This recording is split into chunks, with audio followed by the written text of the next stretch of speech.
வேற என்ன ரெஸ்ட்ரிக்ஷன் இருக்கு? வேற எதுவும் இல்லை சார்.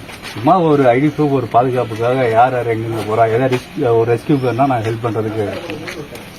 கொஞ்சம் வயசானவங்களா இருப்பாங்க, ஏற முடியாது, நம்ம ரெஸ்கியூ பேர் தான் பாதுகாப்புனா பாத்துக்கிறது.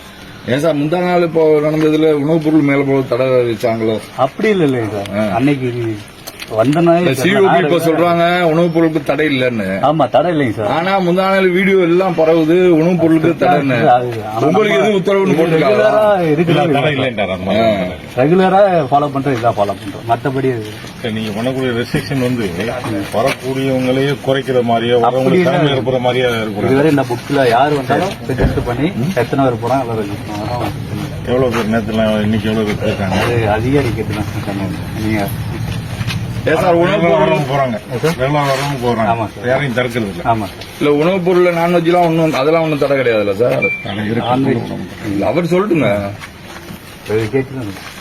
சொல்றேன். இல்ல இப்ப நாங்க கொண்டுட்டு போறோம், அதுக்கு தான் நீங்க நிறுத்துவீங்களா கொண்டு விடுவீங்களான்னு கேக்குறேன். பிரியாணி கொண்டு போறாங்க, பிரியாணி கொண்டு போறாங்க. சமைச்சு சாப்பிடறதுன்னா சாப்பிடறதுலாம் எடுத்துட்டு போகலாம். ஆமா சார். மற்றபடி ஆடுதான் கொண்டு போக கூடாதுன்னு சொல்லிருக்காங்க. சாப்பாடு உணவுப் பொருள் எடுத்து நான் கொஞ்சம் இங்க வழிபட போறவங்கள ரெஸ்ட்ரிக்ஷன் இல்லாம இவ்வளவு காலமா எப்படி போயிட்டு வந்துட்டு இருந்தாங்களோ அது மாதிரி கமிஷன் தான் சொல்லியிருக்கோம். இது ஒன்றும் புதுசா ஒன்றும் நீங்க சலுகை கொடுக்கணும்னா புதுசா ரெஸ்ட்ரிக்ஷனும் பண்ணாங்கன்னா ஏற்கனவே இத்தனை வருஷமா எப்படி அவங்க போயிட்டு வராங்க. இது மேல தர்கா இருக்கனால இஸ்லாமியர் மட்டும் போறது இல்ல, எல்லா மதத்தினரும் போறாங்க. அவங்கவுங்க யாருக்கு என்ன நம்பிக்கையோ அதை போய் அவங்க போய் வழிபட்டு வருவாங்க. அவங்க நேர்த்தி இருக்கும், அதை செலுத்திட்டு வருவாங்க. அதுக்கு வந்து அனுமதிங்க தான், அந்த ரெஸ்ட்ரிக்ஷன் போகக்கூடாது. அதுல எதுவும் கடுமை காட்டாதீங்க. அவ்வளவுதான். கடுமையா சொல்ல மாட்டேன். சாப்பாடு மேல கொண்டு போகலாம்ல சார்?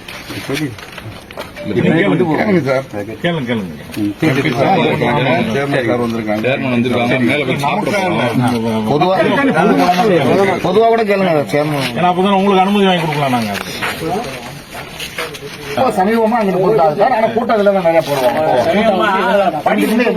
பொது வழி இது யாருக்குமே இல்லை. படியாவே முதல்ல இதுல நாங்கெல்லாம் சின்ன பிள்ளையில இதுலதான் போனோம்.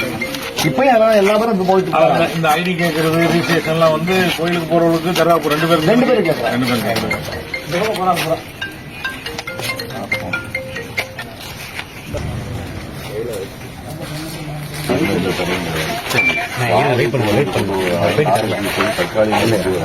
சமைச்ச உணவு எடுத்துட்டு போக தற்காலிக யார் தடை பண்ணிருக்கா? இந்த தடை பண்ணிருக்கிறது டிஸ்ட்ரிக்ட் அட்மினிஸ்ட்ரேஷன் கொடுத்துருக்காங்களா உங்களுக்கு? சொல்லியிருக்காங்க. சொன்னதை கேள்வி ஓரளவு சொல்லியிருக்காங்க. ஓரளவு போராட்டம் தண்ணி ஓரளவு அவங்களுக்கு எதுவும் உத்தரவு கிடையாது, ஆர்டர் கிடையாது. இல்லை அது வெறுப்பெல்லாம் சொல்றது ஆட்களான இப்போ கமிஷனர் கேட்டால் அவர் அந்த மாதிரி எதுவும் இல்லை, உணவு எடுத்துட்டு போகலாம், எதுவும் சாப்பிடலாம், ஆடு கோழி எடுத்துட்டு போகிறது தான் சொல்லிடுவேன். நான் சொல்றேன் இப்போ தற்காலிகமாக இல்லை உங்களுக்குள்ளே ஒரு இதாக இருக்குல்ல. இப்போ கமிஷனர் சொன்னதுக்கு நீங்கள் சொன்னது வித்தியாசமாக இருக்கிறதா வெரிஃபை பண்ணுறோம். அவர் தானே உங்களுக்கு உத்தரவு கொடுத்துருப்பாங்க. அவங்க சொல்ல மாட்டாங்க. சிக்கலில் மாட்டி வர மாதிரி சொல்லது முதல் போராட்டம் நடத்தினாங்க. அன்னையிலேருந்து இந்த மாதிரி அவர் பண்ணாதால தான் நான் கொடுப்பாங்க.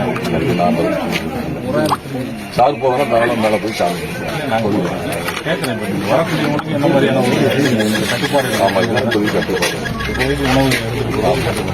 உணவேவா அசைவ உணவு? அசைவ உணவு மட்டும்தான். அசைவ உணவு மட்டும். அசைவ உணவு எடுத்துட்டு போகிறது அசைவ உணவு மட்டும். வெளி உணவு எல்லாம் கொண்டு போகிறாங்க.